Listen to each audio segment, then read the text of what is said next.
so this is day 9 of the 24-day extravaganza of physics questions, and this one is one that you would find predominantly on practical paper.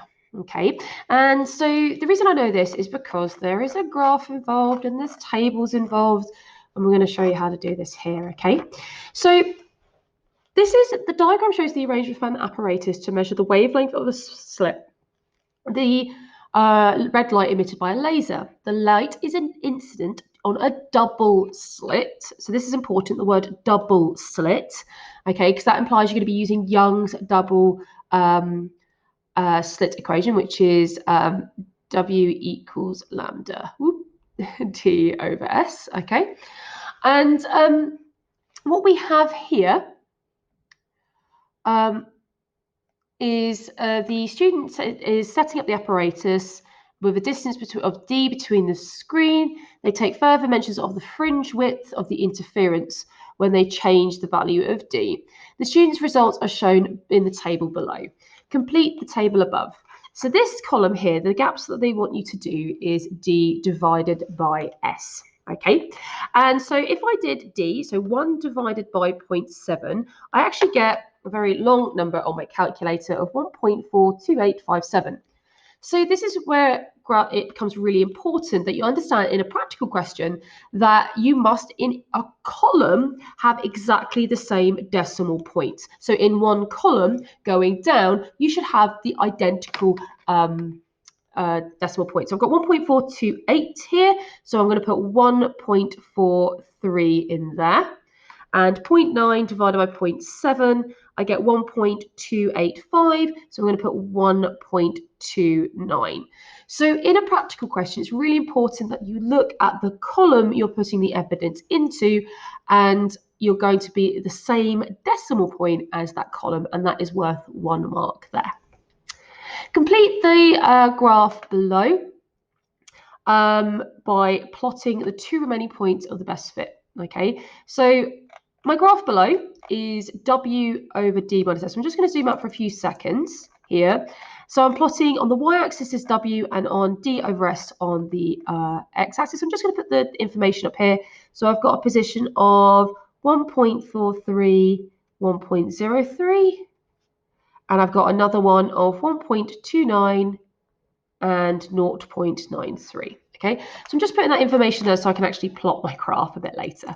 Okay, so 1.43 and 1.03, so a bit hard to do on a computer here. Okay, so I've got 1.42 there, so it's in between there, and then 1.3 is 1, that's 1, 2, 3. I think it's about there. It's quite hard to draw. The other one is 1.29, so about in between those two. It's quite, like I said, on a piece of graph paper, it's much easier. And 0.93, so that's 0.9, 1, 2, 3. Okay, I don't think that looks too bad. Okay, so I've plotted my 2 points here. It's worth 2 marks. Okay, so complete the drawing of that and drawing a best fit line. Okay, so best fit line, of course, I'm going to cheat a little bit and insert a straight line. It's much easier for me to do that. Okay, so when you're trying to find a best fit line here, I'm just going to make this line a little bit wider so you can see it. So I'm going to make it red and I'm going to make it a little bit heavier. You would actually try and make it as thin as possible using a mechanical pencil, but I'm going to try and get a nice line of best fit. So a line of best fit should try to incorporate as many lines. Try and go through as many of the points as possible, and try to make sure that you've got equal number of points either side. I think that's probably my best line of best fit that I've got there. You would do this with a ruler, and you'd do this with one sweep of a line, no hairy lines or anything like that there. I'll just show you where you get the marks from here. So potted both ways to the nearest millimeter. I tried to do the best I could in the computer. Okay, and line of best fit, exactly as I said, the line should be straight with approximately the equal number of lines on each side.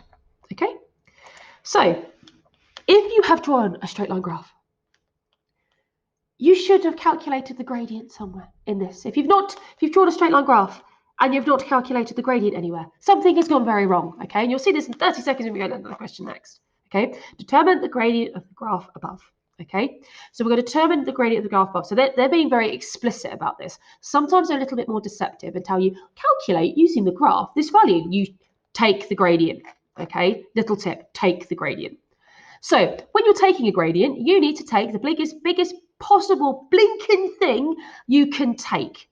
Okay, the reason I tell you this is because it says a large triangle drawn at least 8 centimeters by 8 centimeters. So guess what? They're gonna make you take a gradient. Now, also be very careful with the graph itself.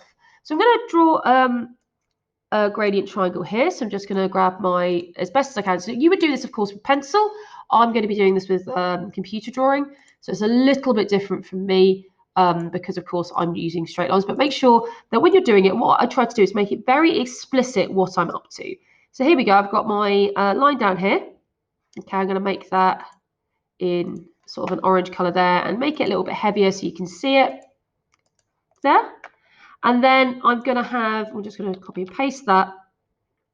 I am going to try and find a point. I'm probably going to use this one up here. That one looks good. All the way down.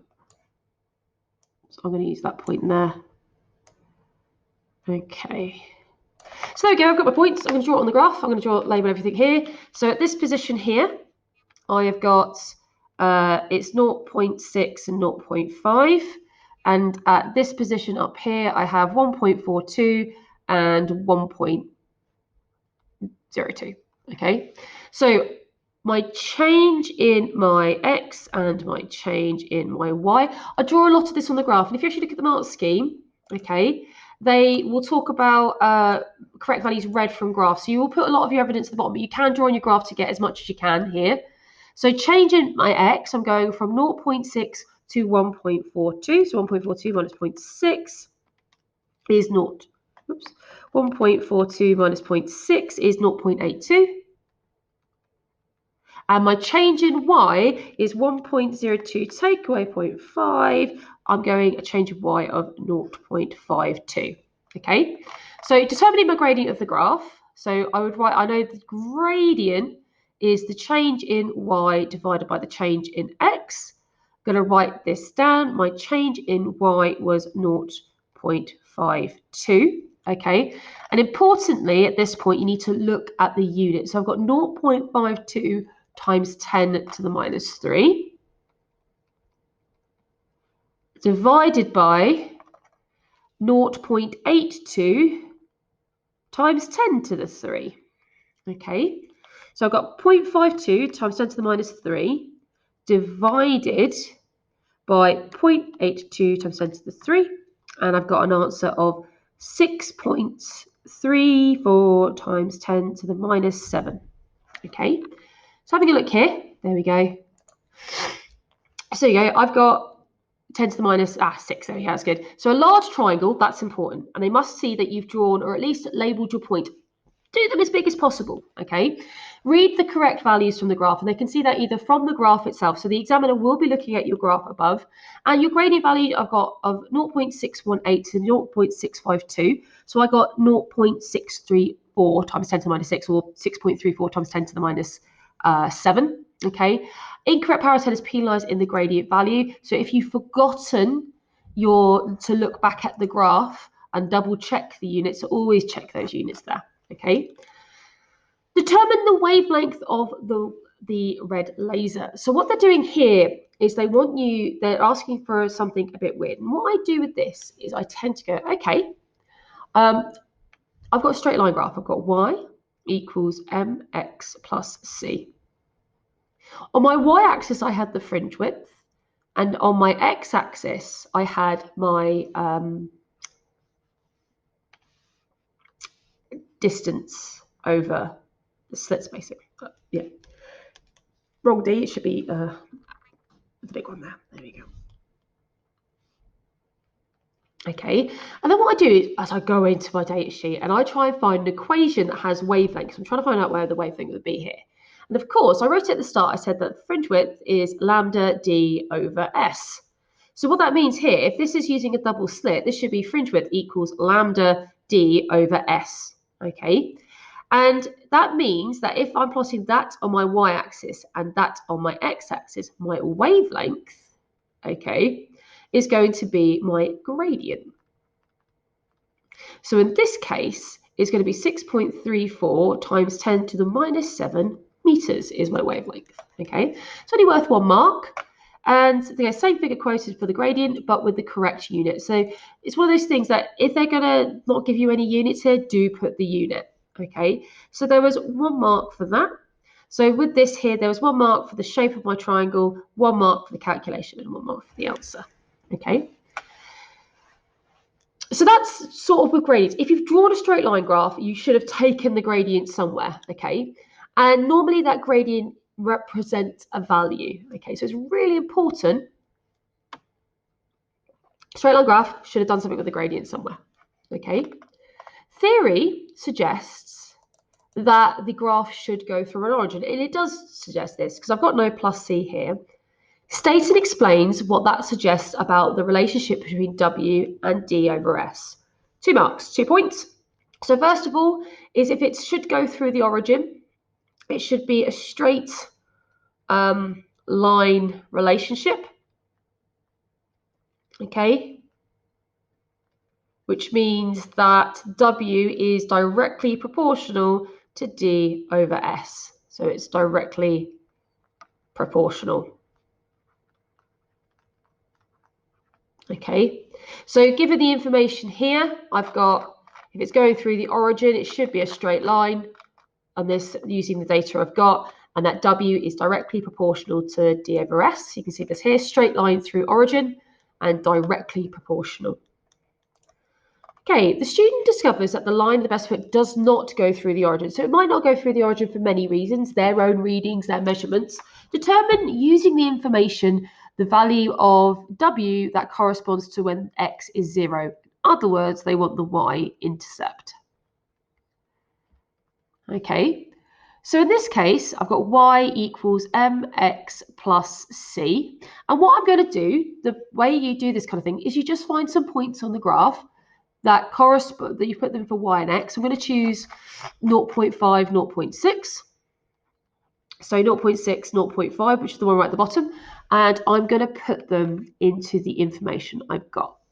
So I'm going to put I've got 0.5 equals, that's my gradient.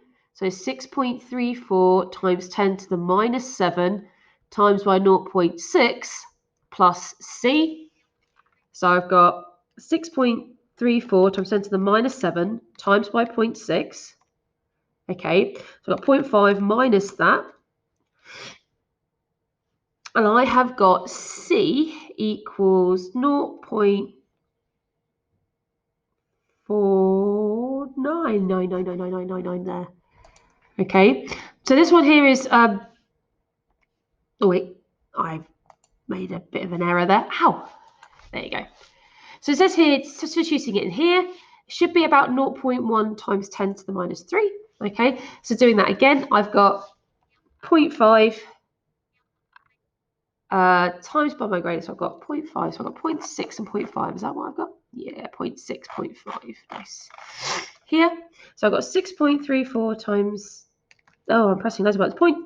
6.34 times 10 to the minus 7 times by 0.6, and I've got 5 here. I've got my intercept of 0.5 divided by that. Well, don't take away that, sorry.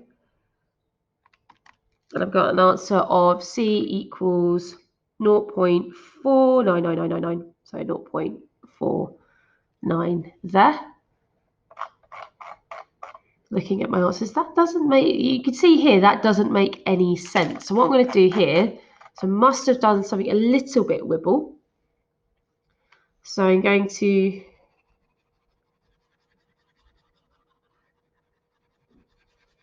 delete this here. I'm going to pick a different point that is definitely on my graph here. Because if you look at that, when I'm saying 0.49, that makes utterly no sense. Okay, so I'm going to pick a coordinate here. So I'm going to pick the 1.42 and 1.02. Okay, so this is my gradient here.